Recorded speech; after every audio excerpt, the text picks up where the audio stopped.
And look who's here. We're pleased that on this historic day for the city of Buffalo, that Mayor Byron Brown is joining us tonight to tell us more about this big announcement about an hour ago.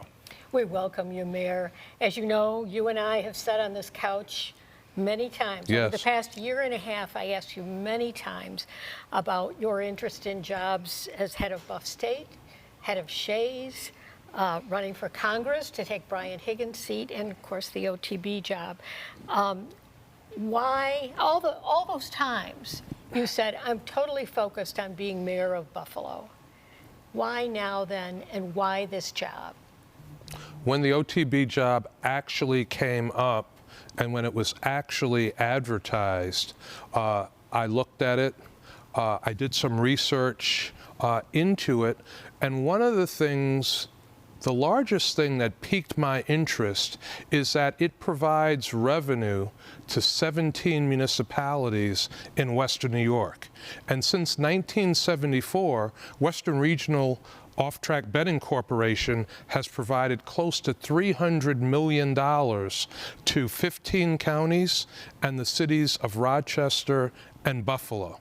The last few years alone, Buffalo has received millions of dollars from Western Regional OTB. So I thought it was a way for me to complement my services as mayor by trying to increase the revenue at this organization that goes to 17 municipalities in the region.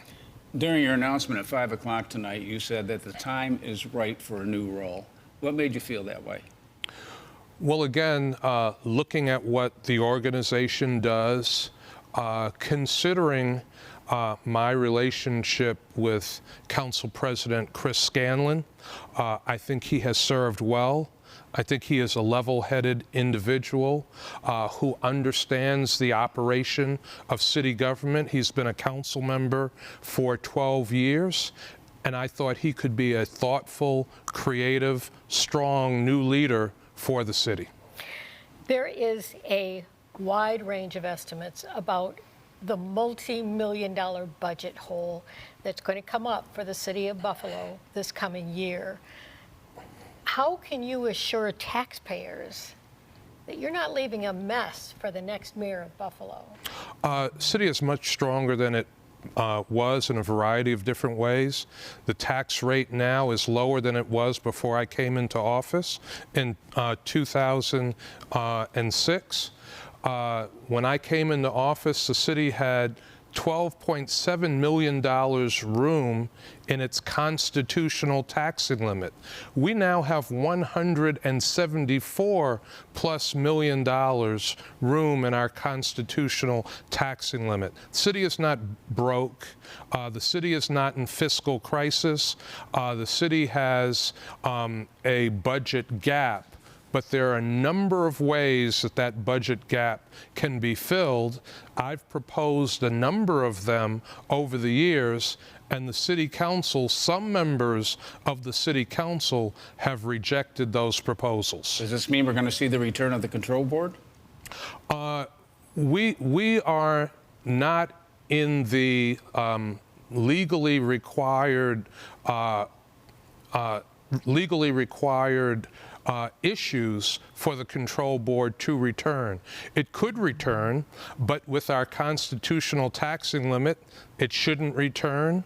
With the fact that we have a $43 million rainy day fund, it shouldn't return. The city can raise taxes, and it can raise taxes and still have lower taxes than it had in 2005. So there's no reason to go back into a hard control board. But you do probably see taxes being raised in this next budget. I do see that, and I did say that.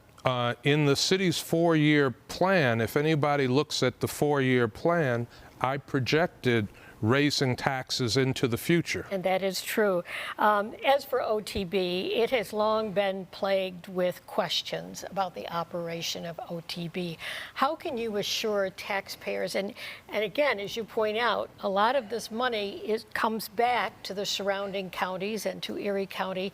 How can you assure taxpayers that that operation is going to be run cleanly? Well, That is the commitment that I give to taxpayers. That's the commitment that I give to the organization. I'm not coming to be the president and CEO of Western Regional OTB to be a politician. I'm going there to be a business executive. It is a very profitable organization.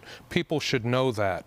The last couple of years, Western Regional OTB has achieved record profits. So it is very profitable, and all 17 of the municipal members receive resources from OTB every year. My goal is to grow those resources and not get into the back and forth between Republicans and Democrats. When I go into that organization, I'm apolitical. I'm not going with a D hat or an R hat. I'm going with the manager hat. Even though, of course, it was a move that was made in Albany that allowed you to become now the president of OTB. Well, I'm not saying that move allowed it. I had to apply.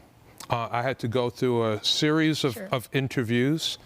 There were 17 members on the board, Republicans and Democrats, and they unanimously voted to offer me the job as president. What will you miss the most about not being the mayor? I love the city. I love serving the people of Buffalo. I love mixing with the people of Buffalo.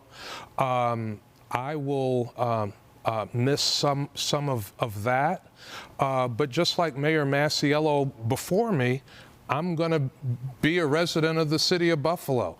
I'm going to be an active resident of the city of Buffalo, and I will still be out and about supporting things in Buffalo, hanging out with people in Buffalo. So while I won't have the title as mayor of the city of Buffalo, I will still have the title of resident of the city of Buffalo. Do you have any idea what your legacy will be? What are you proudest of? There are a lot of things that I'm proud of. I am proud of the fact that in a fiscal challenge I came in and was able to stabilize the city's finances, lift the wage freeze, and work to usher in over $10 billion of development, creating thousands of jobs for the residents of Buffalo and Western New York. I'm proud that we've hired the most diverse workforce in the history of the city of Buffalo, and so many other things. Congratulations. Good luck to you. And we thank you for your service. You occupied that second floor at City Hall for a long time. Thank you, Don. Thank you, Jackie. Thank you for coming in today, Mayor. A big day for Buffalo. It's great to be with both of you. Thank you.